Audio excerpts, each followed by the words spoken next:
Señores, buenos días. Quienes habla es estudiante de la Universidad Bladel de Chimbote, ¿no? Y como ya saben ustedes, hemos venido semana tras semana visitándolo con mis compañeros. Hoy vamos a tratar dos temas.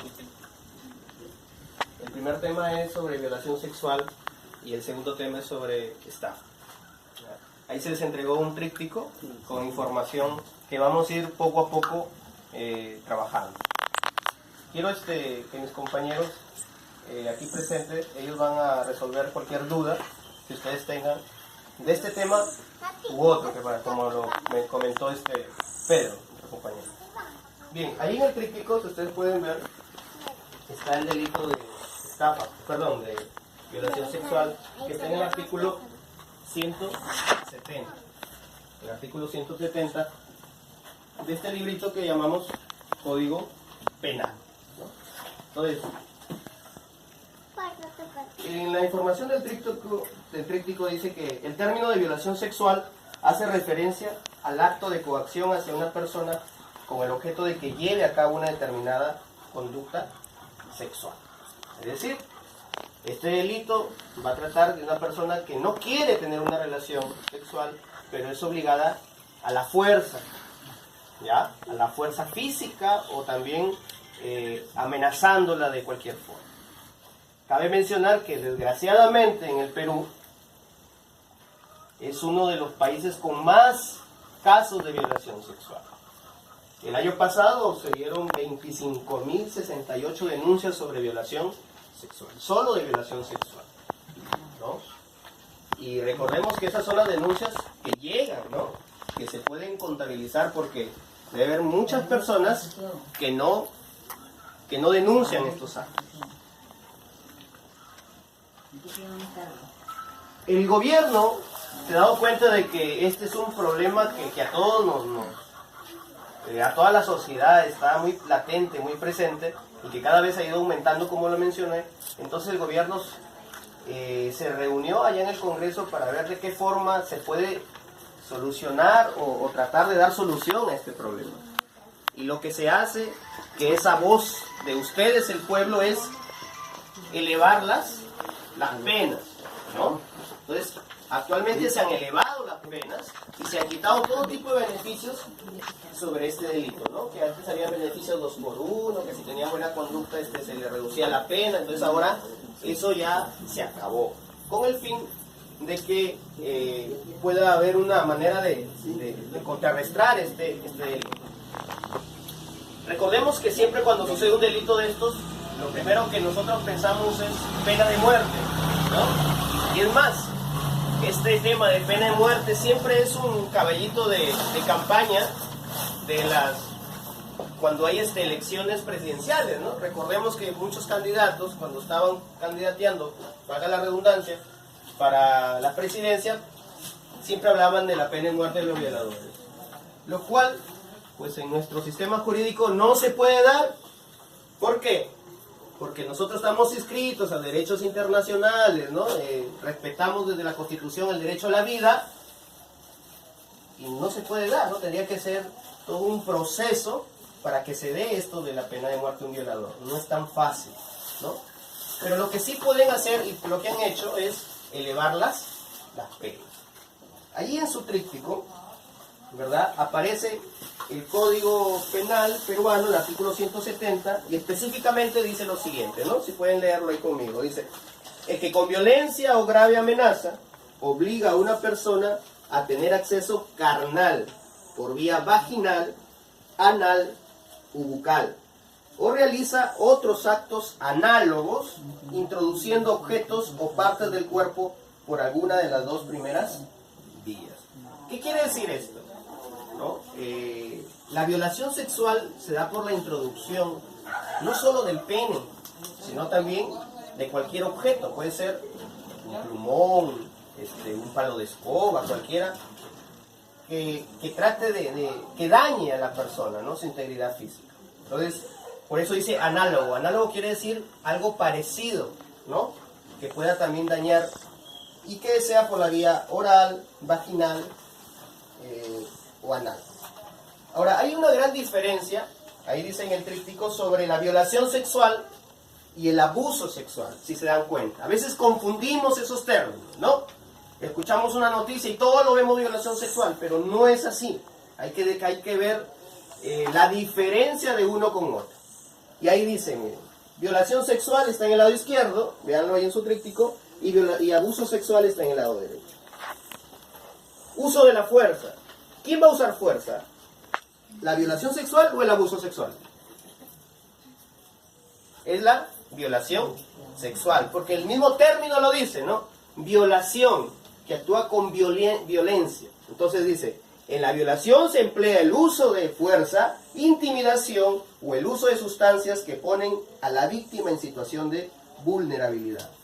Es decir, yo uso la fuerza física, no, un varón siempre es más fuerte que una mujer o que un niño, yo uso una fuerza física para cometer el acto sexual. Pero no solo la fuerza, también puedo yo dormir a esa persona con una sustancia, ¿no? O emborracharla y cometer el acto. ¿Ya? En cambio, en el abuso no necesariamente hay fuerza, hay fuerza física, no necesariamente. Otra diferencia está en la penetración.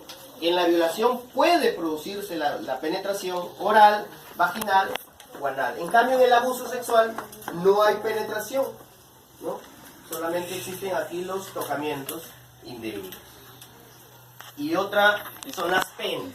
Efectivamente, la violación va a tener penas muy mayores, ¿no?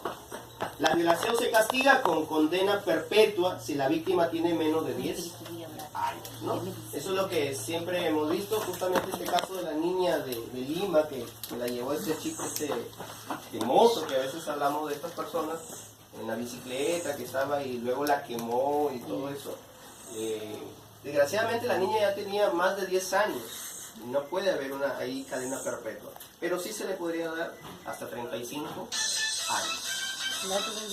En cambio, en el abuso sexual dice que las penas se aplican según el acto realizado, ¿no? Según el acto. Ahora, las penas van a ser mayores cuando se da violación sexual menores, en niños, y también va a ser mayor, diferente cuando la violación se da ya en personas mayores. Y ahí vemos el tríptico, dice penas en menores de edad, artículo 173. Las personas que violen a menores de edad tendrán una pena penas en dos circunstancias. Uno, si la víctima es menor de 10 años, hemos dicho que es cadena perpetua. Y dos, si la víctima tiene de 10 a 14 años, se le impondrán no menos de 30 a 35 años de cárcel. 30 a 35 años de cárcel, ¿no? También recordemos que aquí hay una cierta agravantes, ¿no? Situaciones que pueden elevar la pena. Por ejemplo, si es familiar directo, ¿no? Si es un profesor a una alumna y otras situaciones. Ahora, si se dan cuenta, penas en mayores de edad, dice en el artículo 170, que indica que el delito de violación sexual, la pena está entre 6 a 8 años, cuando la víctima tiene entre 12 y 18 años de edad. Sí, si ocurre lo siguiente, la violación se realiza a mano armada por 2 o más sujetos. 2, si el agresor tiene una posición o cargo de autoridad sobre la víctima, puede ser su esposo, ¿verdad?, su tío o su jefe, ¿no? También puede ser su jefe, como tiene una posición de cargo más elevado, también se le va a dar esta pena.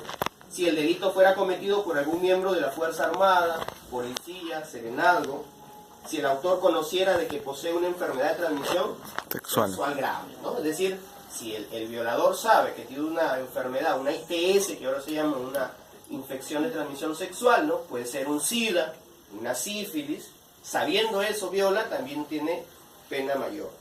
Y por último, si el autor es profesor o auxiliar de un colegio de la víctima, ¿no? Porque aquí se ve el cargo de profesor, que a veces utilizan ese cargo para cometer el delito, a veces por notas, ¿no? Porque va a salir desaprobada en el curso. Entonces, ¿qué podemos hacer cuando estamos frente a este delito? Ahí dice, y hay que tenerlo bien claro, señores, se puede llamar a la línea 100, que es una asesoría gratuita. Se marca de un teléfono fijo, un celular, 100, y te van a atender ahí. O si no, al 0815 25.9, que también te va a contestar el Ministerio Público, que te va a dar asesoría legal, psicólogo, ¿no? Para el trauma que estás pasando, y en fin, y todo eso. Y por supuesto, puedes ir a la comisaría o a la fiscal. Entonces, este es el delito que hemos visto hoy día, que es violación sexual, que está en el artículo 170 del Código Penal peruano. ¿Alguna pregunta tendrán sobre esta situación? ¿Quedó claro, por ejemplo, la diferencia entre violación y abuso sexual?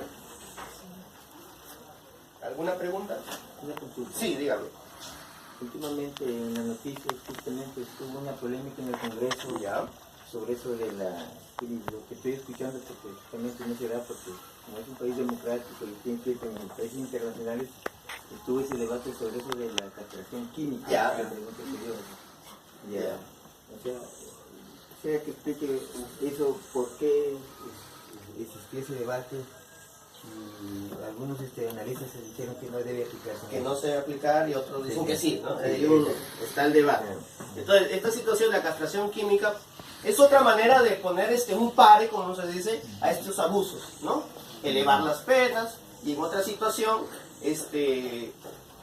poner esta situación de aplicar la castración química. ¿Qué es la castración química? Son a través de inyecciones, medicamentos que ingresan al cuerpo, ¿no? Le va a quitar ese deseo sexual al violador. Le va a quitar ese deseo sexual. ¿Ya? Entonces, eso se hace en algunos países, está así. Pero, ¿por qué no estaban en contra estos expertos? Uno, el costo. O sea, aplicarle una ampolla trimestralmente, ¿no? Cada 3 meses o cada 6, habían ampollas de 3 a 6 meses, va a ser un costo innecesario incluso, ¿no? Y no se va a poder cubrir a todos esta situación. Recordemos cuántos tenemos, 28.000 casos de violación, o sea, los 28.000 tendríamos que tratarlos con estos medicamentos. Y se termina el efecto y puede volver ese deseo sexual. Además, recuerden que en el artículo ahí que decía, en el artículo ya 173, ¿no? 170 dice que no solo era la introducción del pene, sino también cualquier objeto. Entonces, este violador que está de forma enferma, no es una persona normal, pues pensando, puede introducir cualquier objeto y ahí se satisface, ¿no? A pesar que no tiene un deseo sexual, puede introducir un objeto. O sea, la castración química no es viable, una, por el costo, y no es viable también porque no asegura que este delito baje o se termine. ¿Qué es lo que asegura, señores? Yo que soy profesor, docente también. La educación y políticas de poner penas, sino políticas de prevención. Nosotros, el país se ha desatendido totalmente de lo que es la salud mental. Y ese es el problema. No hay psicólogos, no hay instituciones que tengan la cantidad de psicólogos que necesita una población, y ahí viene el problema, ¿no? No es tanto elevar tanto las penas, sino es la cultura preventiva, ¿no? Más que poner penas o pena de muerte que va en contra de la dignidad de la persona, ¿no? Porque al final ese individuo sigue siendo persona, y el artículo 1 de la Constitución protege el derecho a la vida. Que sin ese, pues, no existiera ninguno de los demás derechos, ¿no? Debemos más bien ver la cultura preventiva, las políticas de ver siempre cuando los candidatos nos vienen, ¿no? De los presidentes, ver justamente el plan de gobierno, qué está diciendo sobre este tema, ¿no? ¿Qué acciones va a tomar para prevenir? Porque ya cuando una niña o una persona es violada, ya no se puede borrar eso, ya queda traumada. Mejor es prevenir, ¿no? Antes que la vea.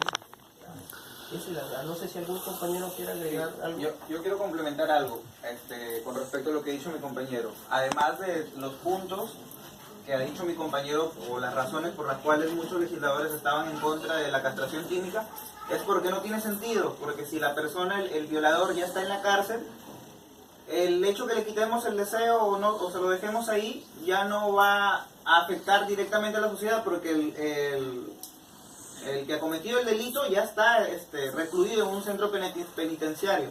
O sea, ya no está en la calle, ya no hay peligro de que viole a otras personas porque ya no está en la calle. O sea, es un gasto innecesario también por ese lado, porque ya está dentro de la cárcel. ¿A quién podría violar? ¿A otros reos de repente? Que de repente hasta le van a pegar si es que intenta hacer algo parecido, ¿no?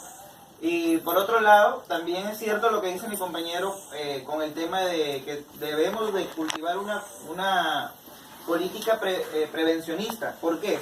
Porque muchas personas nos damos cuenta de que a veces gente que ha sido afectada de alguna manera por algún tipo de trauma o algún tipo de problema o algún episodio en lo largo de su vida, es muy difícil de superarlo solamente dejando que pase el tiempo, ¿no? A veces las personas, cuando han sufrido algún tipo de problema, en el caso de que sean personas que de repente han sufrido un tipo de violación, ¿no? Cuando han sido pequeños, la psicología que nos dice que esas personas son potenciales violadores en el futuro. Entonces, que nosotros los pongamos en una cárcel, como que no va a solucionar el problema real, no va a solucionar el problema a largo plazo, sino solamente le estamos dando una solución que es del momento. Porque en el momento el violador lo vamos a tener en la cárcel, pero cuando salga ahí va a seguir siendo la misma persona, va a seguir siendo el mismo violador. Porque esos son traumas psicológicos que ha tenido esa persona, que no se solucionan solamente mandándolos a la cárcel, sino que también tienen que recibir un tratamiento. Y por ese lado el gobierno se está quedando porque no está implementando una política prevencionista. No, lo mismo pasa, por ejemplo, con las personas que de repente delinquen, que roban. Las personas que roban, de repente cuando eran pequeños veían que el papá robaba, o de repente traían un corrector, una cartuchera del colegio y los padres no le decían nada. Se reían de repente con él. O salían de una tienda, mira, me saqué mamá esta galleta, ay mi hijo, bien bandido, dice. Pero en realidad, aunque nosotros no creamos, ya le estamos cultivando desde pequeños a nuestros hijos esa forma de actuar, esa forma de pensar. Y esa conducta se cambia a través de la educación, a través de un trabajo psicológico, donde a las personas se les puede ayudar a superar a veces muchos episodios que no los han podido superar solo con el tiempo, que al final en un futuro repercuten con situaciones en las que ellos terminan siendo algún tipo o cometiendo algún tipo de delito. Un pequeño aporte solamente. Si bien sabemos nuestro sistema penitenciario peruano, al momento de tratar a estos tipos de personas, tienen solamente, cuenta con 4 psicólogos, que no se abasta, solamente aquí en Piura tenemos 4 psicólogos en el centro penitenciario, donde no se avanza con todos los procesos mentales que tienen estos tipos de personas. Por eso es que la conducta o la personalidad que ellos tienen es difícil de controlar. Ahora, ¿qué pasa si es que uno, siendo delincuente, no es tratado y le dan un cierto tiempo de condena y vuelve a delinquir? Es como un círculo que para ellos se le hace normal entrar y salir, porque ya lo ven como una comodidad y no hay un cierto tratamiento que da el Estado para poder ayudarlos.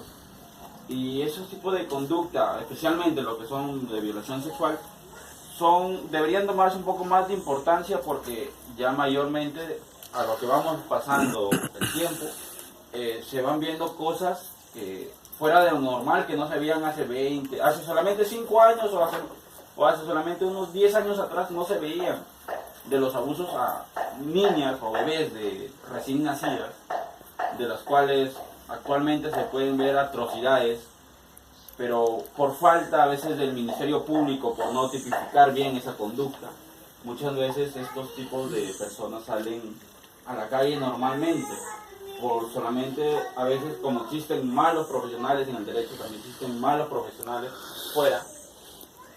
Creo que falta un poco más de cultura al momento de ejercer el derecho. Por eso es que vemos estos tipos fuera y no donde debían estar, en un centro penitenciario. Solamente para aclarar ese punto. Ahora, el tema de educación es muy importante, porque a través de ello se demuestra el respeto hacia las personas. A veces nosotros cometemos el error de alabar a nuestros niños cuando, por ejemplo, una galletita, como puse el ejemplo mi compañero, nosotros nos ponemos en esas situaciones de contemplarlo y no corregir, que en ese punto estamos fallando nosotros como padres y como personas. Bueno, eso sería todo lo que podría aportar. Algún compañero. ¿Alguna otra pregunta que tenga? ¿Quedó claro? A mi apreciación, señores chicos que están dirigiendo esta capacitación, es verdad que al Estado le falta bastante porque completamente aquí en el país se lleva una mala política de conducción. Ya. Y esa mala política es que tiene efectos en la sociedad. Porque justamente eso debería ser una capacitación, incursionar también esa capacitación en los colegios, que es allí donde justamente se hace la formación del adulto, hombre y mujer. ¿Ya? Y creo que ese es otro mecanismo de donde también es un medio de prevención también, y es el Estado no es. Colegio, casa. Casa también. Para comentar, Lo bueno que acá, por ejemplo, ustedes están escuchando y ya llevan este conocimiento ya a sus hijos, a sus nietos, ¿no? Por eso yo les decía, yo aparte que estudio Derecho, yo soy profesor y es más, trabajo aquí en el Villarreal, en Federico. Y estoy convencido que lo único que nos va a sacar de esto, de todos los delitos que puedan suceder de la corrupción es no hay nada más. Los países más educados son los que tienen menos problemas. Los países menos educados con nosotros son los que tienen problemas de todo tipo, ¿no? Ya con la educación ya nos quedaríamos en chamba ya por los abogados, pero al menos habrá una mejor sociedad, pues. Yo sí Ya sigo no cometeré trabajando delitos. como profesor.